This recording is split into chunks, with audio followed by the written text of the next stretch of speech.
Happy Tuesday, everybody. Hey, Rodney, how are you? Good, Andy. How are you doing? I'm good. It's a little warm outside here in Tennessee. I, you know how it is. We were hoping for what was it in the 80s last week. Now Yeah, it's 90 mid 90s every day. I yeah, mean, it's it's pretty. going to go straight. You know our seasons. We have hot and cold. We have no spring or no fall, right? So here we go. That's right.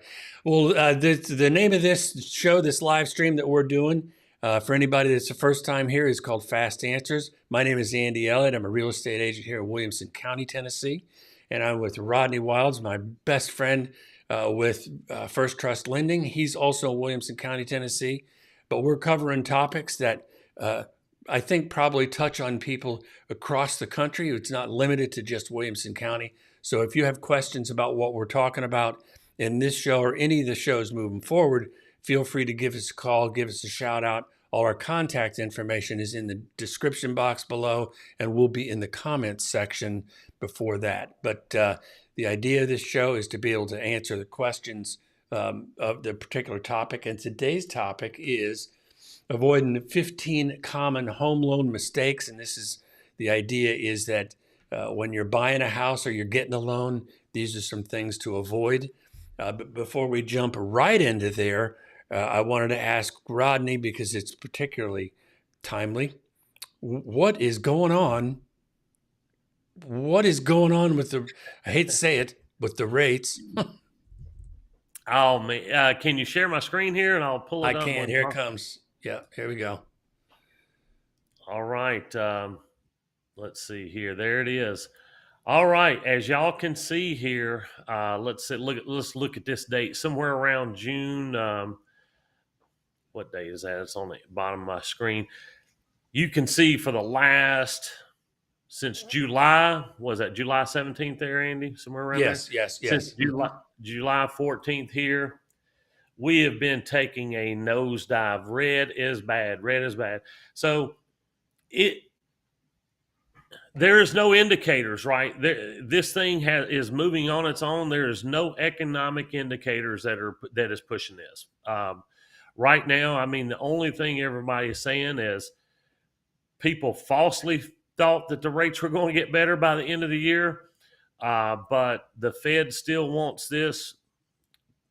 Fed still wants jobs to get worse and everything else to get worse to curb this inflation. So we're on a little bit of a ride here, seeing the highest rates we've seen in quite some time. A little over 7%. So it's a wild ride with these rates today. And didn't I read a headline? Well, I'm telling you that I read a headline that it said that the rates have gone this high, and in the headline said for no particular or for no good reason.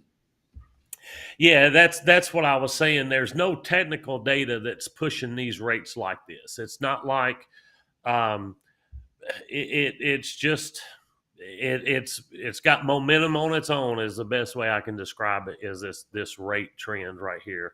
There's no technical data saying we should have higher rates, but with just the market and the speculation of Fed not happy with inflation, or still not all the way happy, like there could be another potential rate hike.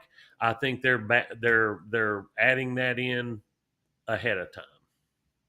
And it's like we've been saying all along, that rates will flow based on people's attitudes and opinions. I mean, it's a psychological. It's got to be. That's the only thing left is psychological at this point, right? Yeah, I mean they're just projecting. To me, they're just projecting, and then the Feds are selling more as well. They're selling, so it's putting pressure on all the new bonds, because they're having auctions as well. So it's just adding up to where this thing's got a life of its own right now, and it's crossed some averages that we don't have very much floor support or ceilings of resistance, I should say.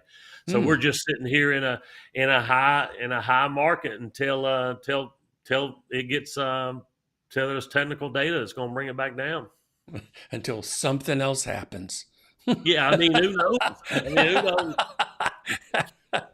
How's that for non-specific? So let's move on to the things to avoid when you're buying a home or in the getting the loan process. I think I said that fairly well, but here we go. Here we go. There you go, Rodney. All right, I'll jump in. Looking for a home before pre-approved for a mortgage. All right. Obviously, my thought is I'm kind of a planner personally. So for me to go out and look at the price range, go out and start looking at houses before I know what I'm going to spend is a little bit backwards for me. But I'll tell you what happens when I've seen this happen. The worst thing happens is I call it, you kind of get some champagne taste on a beer budget, or however you want to say that. You go out and you see, man, you just see an extra bedroom, or you see extra finishes that are just a little bit nicer than the price range that may fit your budget. And it's hard to go backwards. And it's especially, for a family, and you find two people that like something, you could end up making a bad decision just because you looked at the houses before you looked at your budget, if that makes sense. It does. And what I like about this particular live stream is that when we're talking about these topics, we've got Rodney's perspective, which he's the money guy, and then we've got the real estate agent's perspective, which more 99% of the time I handle the emotional stuff. I mean, I should get a therapy license or something, because that's sometimes what it turns into.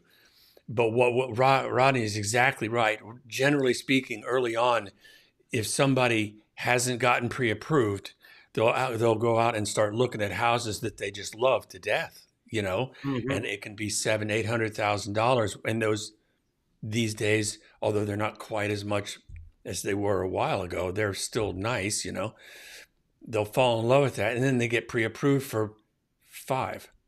And I'm going to tell you, there's a difference between a 5 and a $700,000 house. There is. And until you get into the process, you don't really recognize that. But when you're the one thinking about ending up with the house, you do notice the differences. 100%.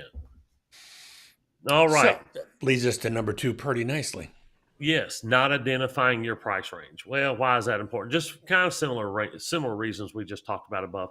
But identifying your price range is going to get you, in today's searches, it may not be as fast as it was a year ago. You may not have to react in 8 seconds, but it's still you still need to be aware of things that get on the property at the proper time. And if you have a price range and it's correct, you're going to know that, and you're going to be able to look in your price range, know what your budget is, and give you a better sense of what you're looking for and and your agent can help you too.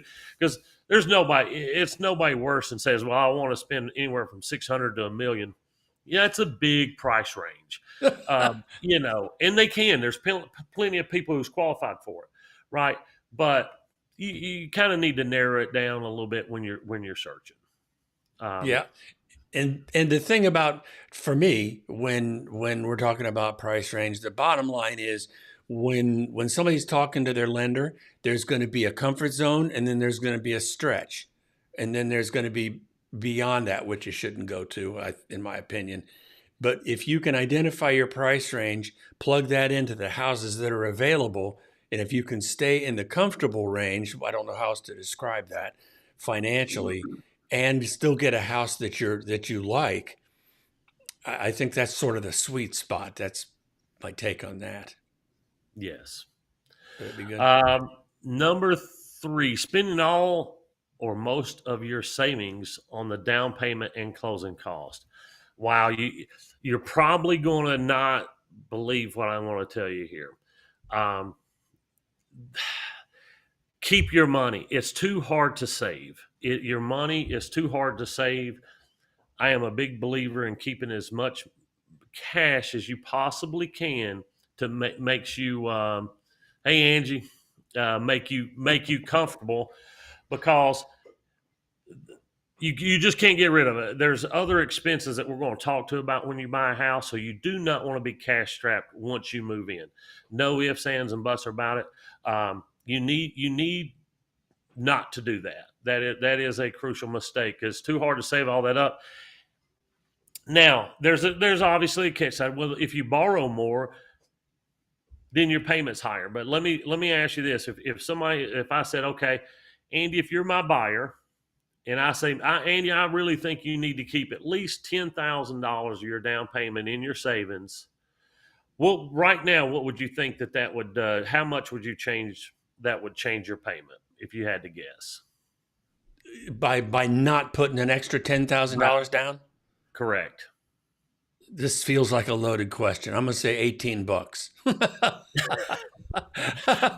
would actually save more than $18 for 10,000, but it's about, it's probably somewhere around $6 for every $1,000 you put down. Oh, okay. So if you save 10, you're going to probably save around 60. But if you say, $60 over the course of the month, my monthly payment is going to be $60, but I got 10,000 in reserves. A lot of people, now, if you're the type of person that $60 is enormous, but a lot of people say, hey, if I just stop doing Starbucks, that's $60, Easily. Yeah. So that's the people, so you just have the options. That's why I like that right there. Because a lot of people say $60, I'll find somewhere else, to save and keep my cash. And so what you're saying, to have that $10,000 flexibility in your account is the better way to go. Is that what I'm hearing? I love flexibility. One, because you don't know. I mean, somebody could lose their job. There's going to be expensive when you move in, and people are not prepared for that. So okay, you need some money. Okay, so I was wrong. $18 was wrong. I have to take a note on that. Yeah, 18 was a little low. 18 was a little low, but that'd have been, hey, back in the day when it was 0.0001% interest rate, it probably was $18. But today's rate environment is a little bit higher. Yep. This one right here is moving quickly up my list. It has moved quickly up my list when Fannie Mae changed earlier in this season. They changed their credit scoring policies when it comes to mortgage loans. They basically made it. They made more. They made the rate tied. They tied it more to your credit score. Okay, so the best thing you can do is check your credit score early and see what you can do to improve it if it isn't perfect. So that's why I want to say, and it's number 4 here, but that's probably the number one thing I would move up to the top of my list is make sure my credit score is perfect when I am going, before I do a mortgage. And I'm going to interject that these are not numbered in any particular order. So yeah. Then there's a practical question here, and I almost resist asking it because it's like opening Pandora's box. If somebody were thinking about buying a house for whatever the reason might be, is there a particular credit score number that they should shoot for first before they even begin the process of reaching out? No, I don't think so. I think you just go. In my opinion, what I would do if you're ready to enter the home buying process, I would get in the home buying process. I would go see your mortgage lender. The mortgage lender should be able to tell you, hey, you've got some things on here that you could pump up your score a little bit. And while you're looking, we can do these things that may not cost very much. And it could potentially help you get a better rate, in a few months when you find something.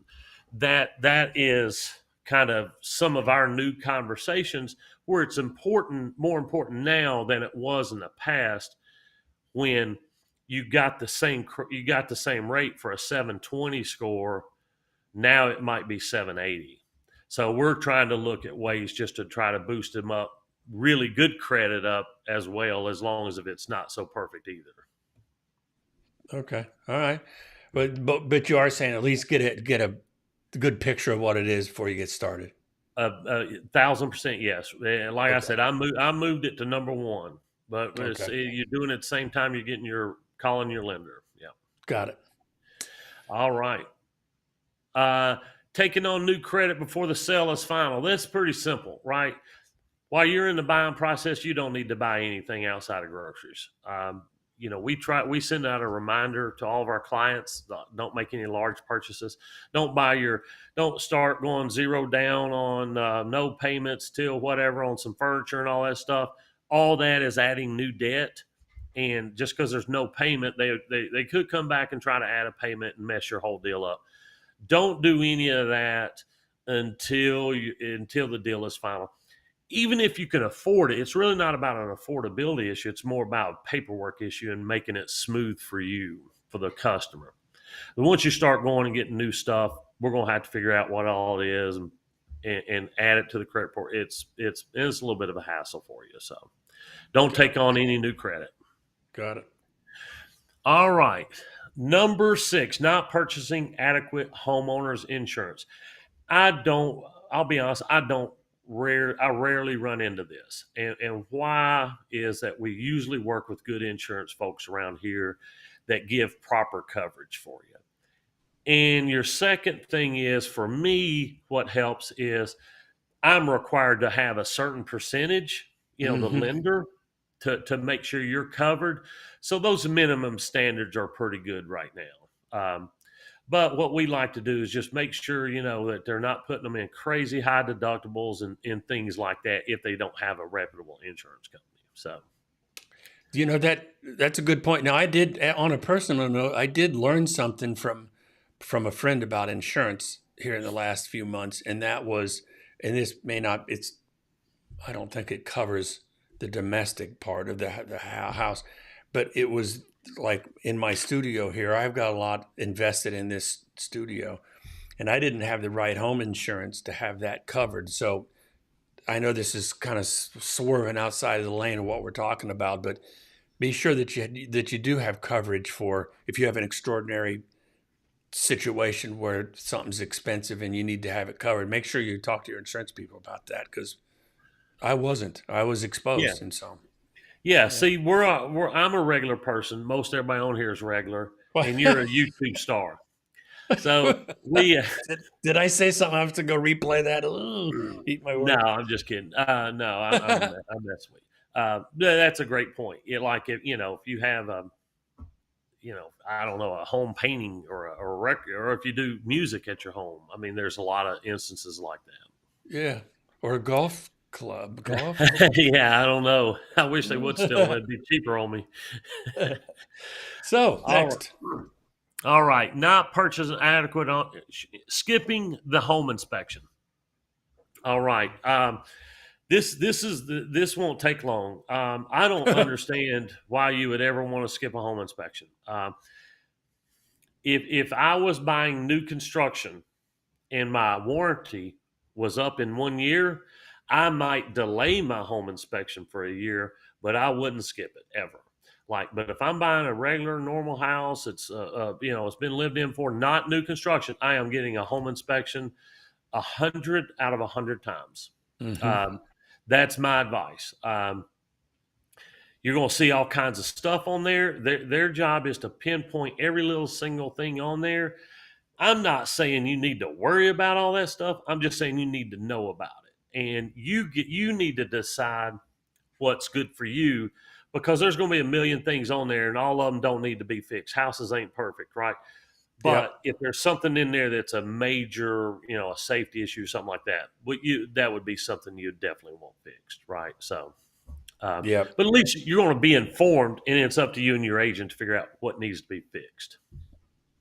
Yeah, and something that really does need to be said about the home inspection, for a lot of people that are new to the market and had no experience with real estate before the last 4 or 5 years, this is a moment of retraining, because over the last couple of years, 2.5 years, whatever that is, there were a lot of purchases taking place where all the contingencies were waived just to make the deal happen.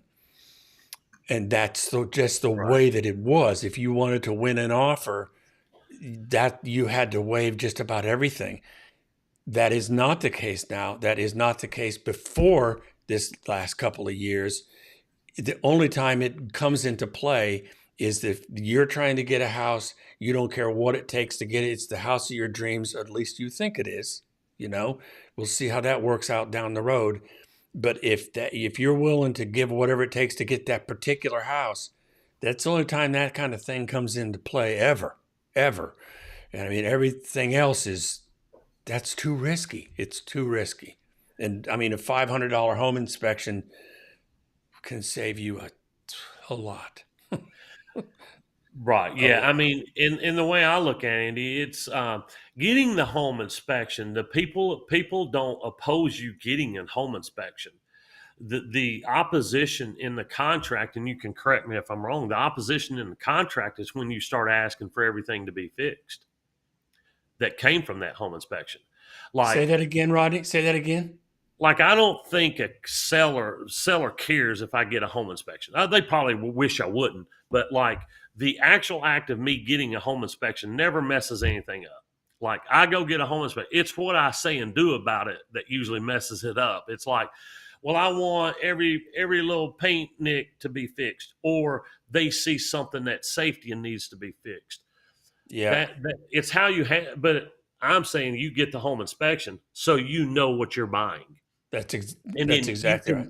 you and the agent, like you could negotiate. You're like, I would be leaning on you and be like, Andy, what do I need to do about it here? A lot of this stuff is really meaningless, I mean, Well, so there's two sides to that. There's some buyers that they're so fearful that they try to get everything on an inspection list fixed. That's not what an inspection list is for. It's just right, it's to tell you the status of a home.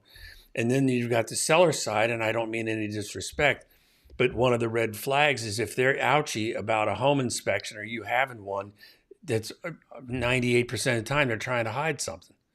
And it may not even be bad. It could be in their imagining that they think it's bad, but it's not. But that's usually what's going on. So an inspection is just a layer of transparency for everybody.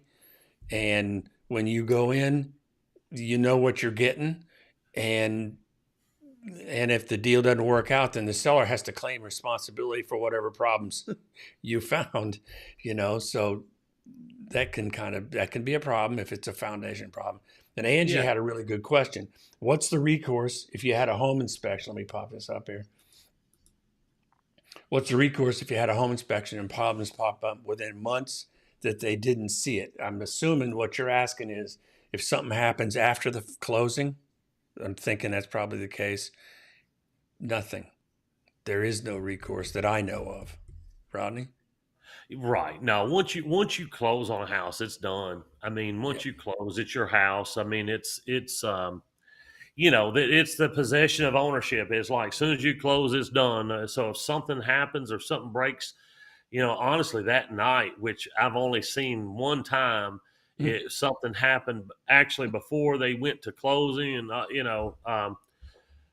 actually, it was the closing thing was already mailed, so it was done. They call it when a closing package hits a FedEx box, it's actually done. So Because we if had you one ever burned take, down too. We had one burned down the day of closing as well. Yeah, oh they my went and God. looked at it and threw a cigarette in a little bucket with a tree in it, a shrub.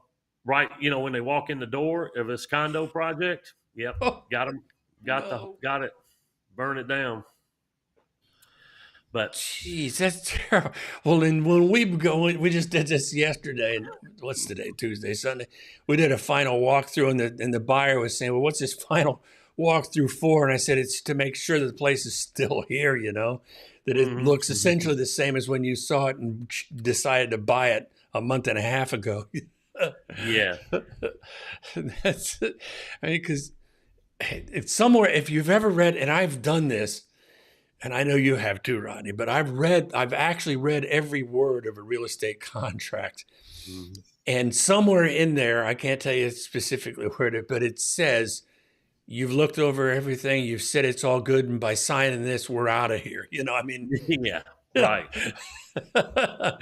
by signing this, you're not calling me anymore. That's basically what it That's it. is. Man, I mean, it is. I mean, once you buy it, possession's got to transfer with all the good stuff and the bad stuff. So And that that's why. isn't that everybody's fear? And that Yeah. brings up the point, Rodney, when you talk about that $10,000, for example, of Hmm.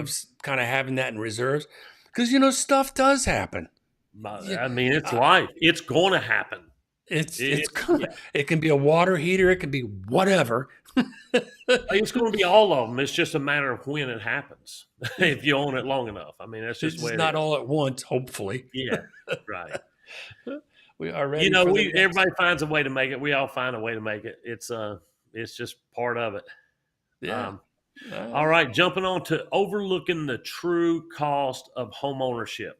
That's a good thing, because I especially look at this, renters coming into home ownership, because a lot of times Mm. renters don't have any kind of insurance policies or any kind of HO6 policies. They rarely do. Some do. They don't have. They usually don't pay for trash. Excuse me, HO6? HO6 policy is just a homeowner's policy for contents insurance. It's like your contents policy. Okay. If you don't own the walls of like it's a condo, you Didn't don't know own that. the outside walls of your condo. You own the interior airspace, basically. So if a major disaster comes in a condo project, your HOA is more than likely going to, homeowner association going to fix your building like it was. Okay. But your contents insurance would cover the stuff that was inside of inside of your condo. That's why you have what's called an HO6 or contents policy, and your master policy is covered by the condo association or townhome, whatever that is. So, but when it's similar from going to an apartment. When you go from an apartment, you only have contents insurance because you don't pay for, like, you don't need insurance if the roof gets knocked off if you're renting, right? So it's Right. similar to a condo, because your condo insurance, and we help you with that. We just, you just need to look at all your trash bills, your electric bills, if you're going to have a cable bill.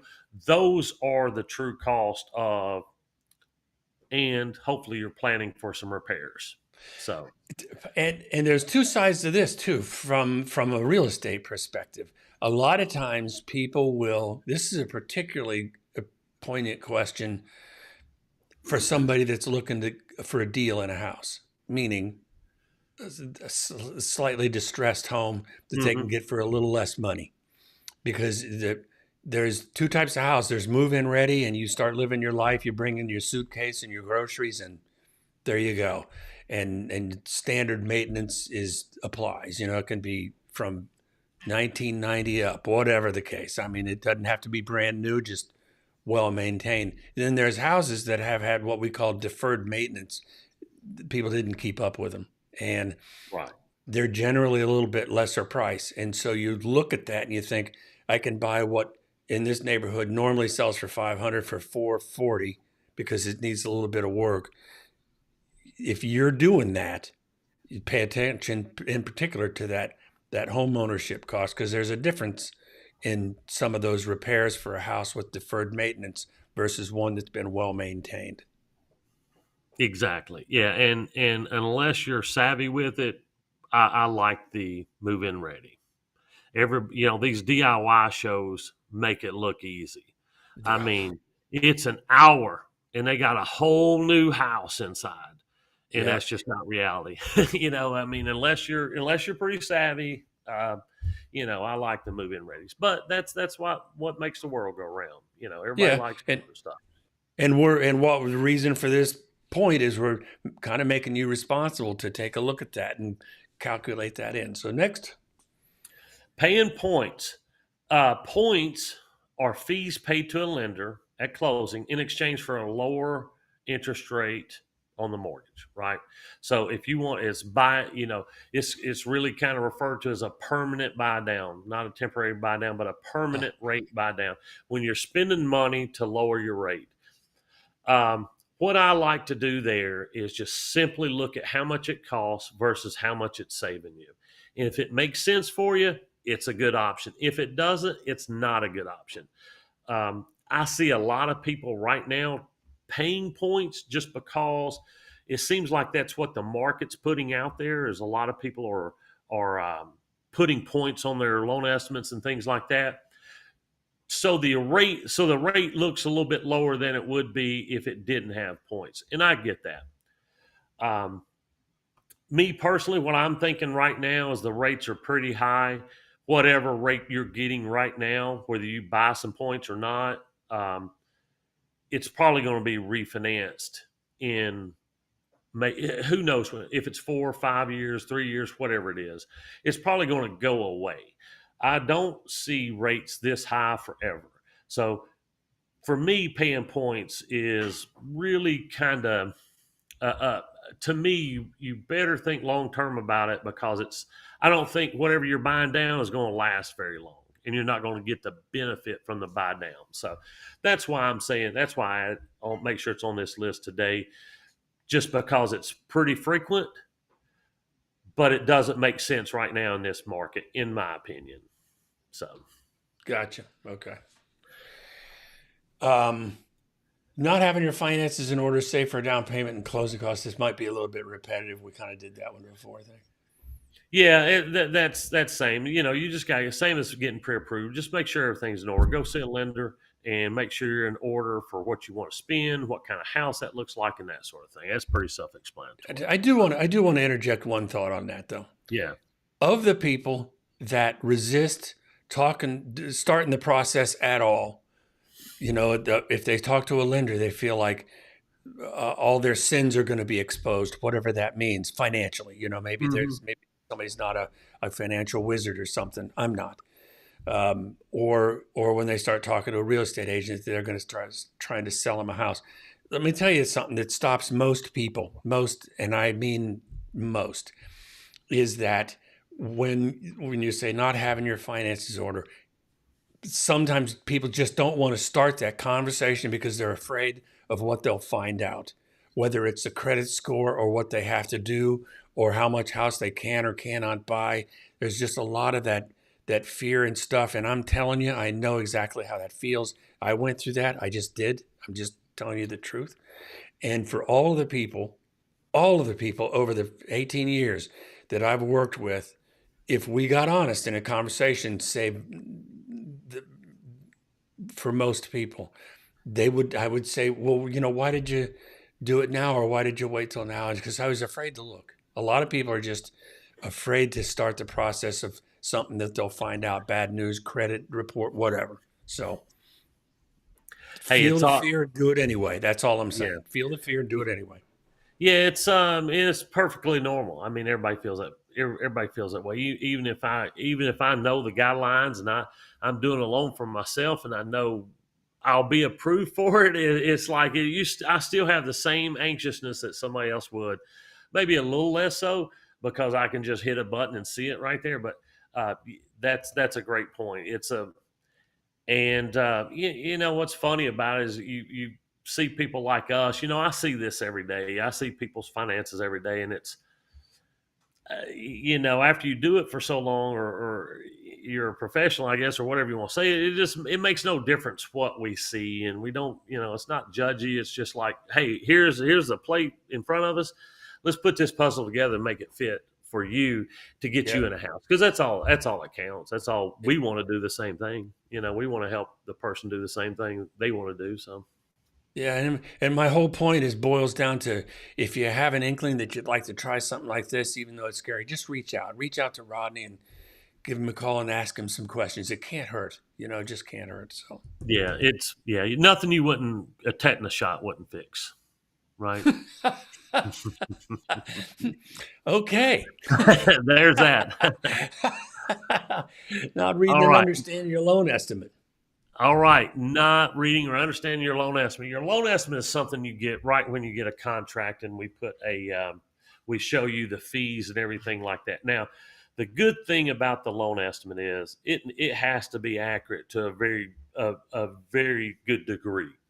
Like for the lender, and this is the most part of of the bad stuff taking place is like, for back in the day, back before 2008, there was nothing really stopping a lender from starting you out at a certain percentage, or the fees associated with the loan, changing that. A lot of times you can't really hardly change the rate unless you didn't have a rate lock agreement. But well before 2008, you could make changes to the loan estimate right up to the minute of closing. Today, we have to match our loan estimate within a very tight tolerance And we have zero tolerance on our fees.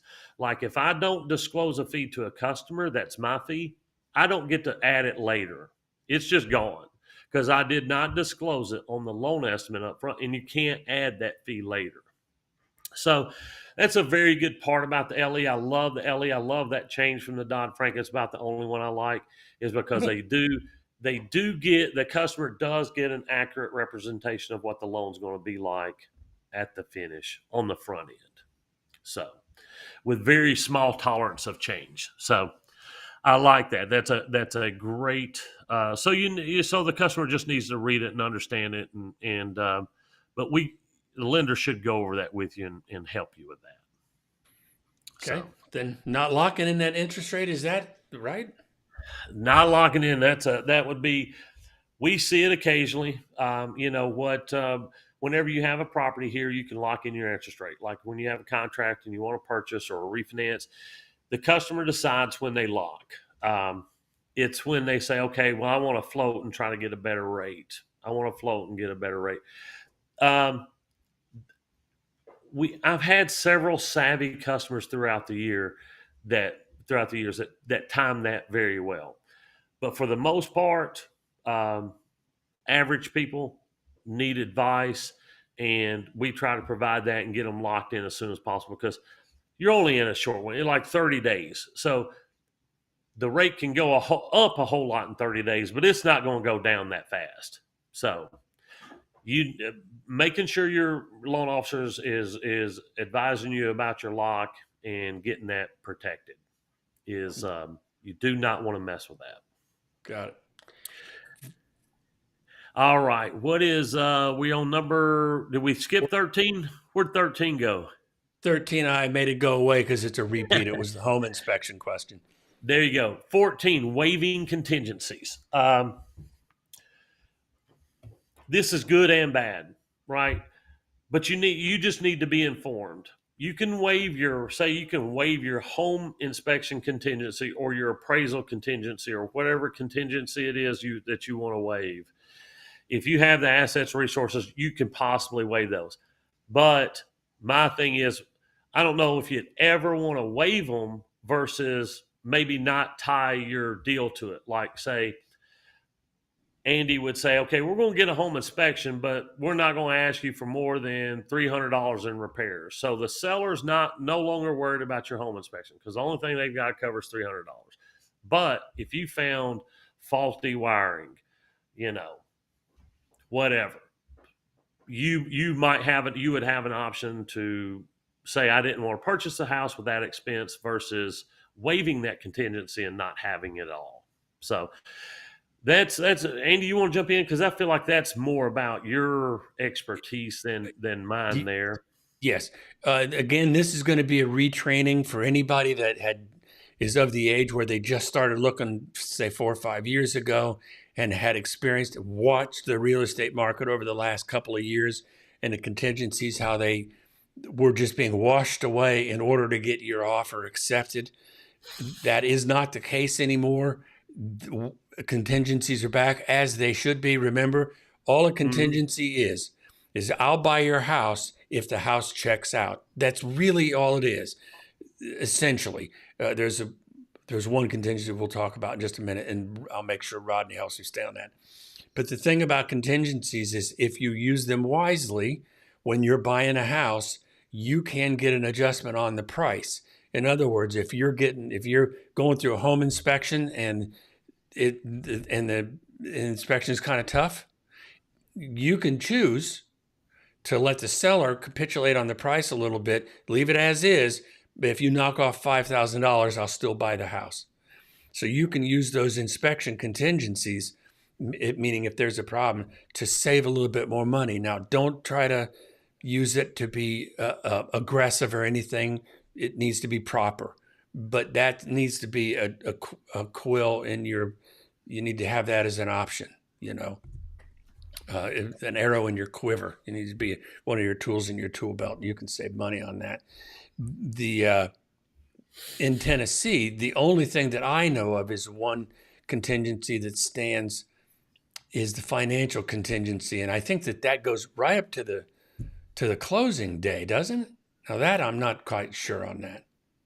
Yeah, I mean, if you have a financial contingency, yes, it just means that you have to. Somebody's got to get is going to send your funds to the closing table. Somebody is going to. It's depending on whatever they do with that somebody to get the money to the table. Yeah. So So I mean, you can waive appraisals. Don't recommend it. You can waive inspections. I don't recommend it. You can waive financial contingencies. I absolutely do not recommend that. But I believe in the state of Tennessee, if somebody was going to go to the closing table and the day before they found out they got fired or were going to lose their job, the lender could stop the process, and that would be no harm, no foul. It's just the way it was, right? yeah, that's yes, and that's it's actually happened. I mean, unfortunately, people lose their It job does days. happen, but Yeah, yeah, it does. Yeah. No, great. Yeah, I like that. It's waiving contingencies. We can still have these services. I guess is what my point was. I was trying to make. Is that we can still have home inspections. We still have appraisals. We can still have loans. Um, but how we negotiate that with a seller is Andy's expertise. Which, if we keep those in our pocket or in our arrow quiver, we still have these available. Although we may put on the front, you may put on the front end and like, hey, the home inspection's $300 or something, but it doesn't stop us from coming back and saying, hey, whatever. The thing about home inspection, one of the big things that were big that came on the last, I don't know, 5 or 6 years that turned out to be very popular and rightfully so is it's called a pass fail inspection. And the reason that that works so well is that if I'm the buyer and Rodney's the seller, and I say, look, we're going to do a pass fail inspection, what that means to him is that our intention is not to ask for anything. I just want to check the condition of your house. And if it's all good to go, we're moving forward. I'm telling you now, I'm not going to ask you for a bunch of penny ante stuff. And he goes, good. That goes a long way to getting your offer accepted. I mean, a long way to where a seller says, that sounds like a good risk. I'll take Right. that offer. Even if it's a little bit less money, they're going, I'm still good. But here's the trick though, and it's not a trick, but it's a point to be made. You can have a pass fail inspection. I'm telling you, I'm not going to ask for little things to be fixed. But if something pops up in the inspection worth $1,500 that I consider to be a deal breaker, you can still say to the seller, hey, we found this thing, it's $1,500. Love to buy your house, but I'm not going to because of that unless you want to take care of it. Right. Yeah. And the I seller mean, goes, yeah, okay. yeah, exactly. Yeah, I love the pass or fail quote. That's exactly the wording I was looking for. So, Yeah. um, all right, and last but not least, not understanding HOA fees, if any. All right, if any. Okay, first, not all properties are in a homeowners association. What HOA stands for. Not all properties are PUDs. Horizontal property regimes. There in Nashville, this is crazy, but you could go and look at a townhome. You could go look at a condo. You could go look at a zero lot line, and you can go look at a detached single family home. And first things first, all four of these could be in a PUD, planned unit development, that have HOA fees. Okay. Second, you really don't know which one is what. You can't tell honestly for a single family and a townhome and all these. It's only how they're recorded as what basically the builder named these projects or however when they started building these. Back in the day, condo name used to be very popular, right? So everything was a condo until the restrictions came out with Fannie Mae on how bad condos were. People started getting away and calling them townhomes and PUDs and things like that. Which a PUD is just a planned unit development. It means basically it's a subdivision that was planned, right? You probably got flowers at your entrance gate and things like that. Maybe a pool. So understand when you're entering into an HOA, what is the responsibility of the HOA and what you're paying for, right? Are you paying for your trash pickup in that? Are you paying for your cable in that? Are you paying for, are they going to take care of your roof if something happens? That you've really got to understand what your HOA covers and the cost of it, because that's a big part of the house. Because some HOA fees are very expensive. It could be, you know, 100. Although I've seen them up to $400 or $500 a month in condos. Some a lot more, but just your normal condo downtown, first time home buyer is probably going to be $400 or $500 a month in HOA fees. Yeah. So, Unless you're in a high rise downtown and it's like 800 to $1,200. so yeah, and you might get parking with that. I mean, there's just all kinds of stuff. So understanding your HOA and getting those documents and going through them beforehand would be is highly recommended. Couple of thoughts on that is that every HOA is different. They're not generally the HOA itself is not generally professionally run. It's just homeowners that are appointed or voted in, as opposed to a property management company. That's a different thing altogether. Mm-hmm. And then when you're looking at properties, whether they're a townhome situation like I live in or any situation, make sure that you get the minutes to the HOA. Make sure that you have an understanding of are there repairs coming? Are there assessments coming? Because if the HOA fees are $300 this month, if they're going to be paving the streets, they could be doing an assessment worth X amount of dollars that each homeowner is owed its share. So, Mm-hmm. so you have to, and that's just all we're talking about is don't make the mistake of thinking just because you see 250 as an HOA that's a carved in stone number, because it may not be. So be aware of that. Right. Yeah. Be aware of that. Man, that was a great 40 minutes, man. That was, Rodney, that was really good stuff. These are mistakes to avoid. If Angie's red flags on the inspection, I'll bet. Major electrical, plumbing, and foundation. You got it. Yep. Yeah. Oh, look at this. This is nice. Here we go. A little kudos to my buddy here. Whoops. Or wherever he went. Bing. There we go. Rodney walked us through each line on our first purchase in Nashville. So super important. Yep. We try to. I mean, it's you know, we realize y'all don't see them every day, but it's yeah. I mean, you just try to figure out as much as you can. That, you know, now Philip would he would go through it with me as much, you know, with his property knowledge. But yeah, I mean, and Angie, that's exactly what mostly we're looking for too. I say it all the time, like hazard stuff, hazardous issues. Absolutely, electrical, plumbing, and foundational issues. If we, you know, especially foundational issues, the first thing that we're going to have is a structural engineer to come in and make sure that we're okay there. So, excellent. Well, Rodney, thank you for today. Thanks for answering all those questions. Ange, always glad to see you from across the country there. Wendy and Phil, I'm going to be calling you here. I'll call you. I'll call you. Hope everybody has a great day. And if you have questions on what Rodney and I were talking about, our whole goal was to be able to cover all the bases on mistakes not to make when you're buying a house or looking for property. So hope that serves everybody well. Rodney, any last thoughts? No, it's a good show. Thank you, sir. Good show, buddy. See you And next I don't week. think you had a single technical difficulty today. That was may have been our first one. I mean, yes. Now if we can just get out of here clean, Yeah. we're good. Yeah. See ya.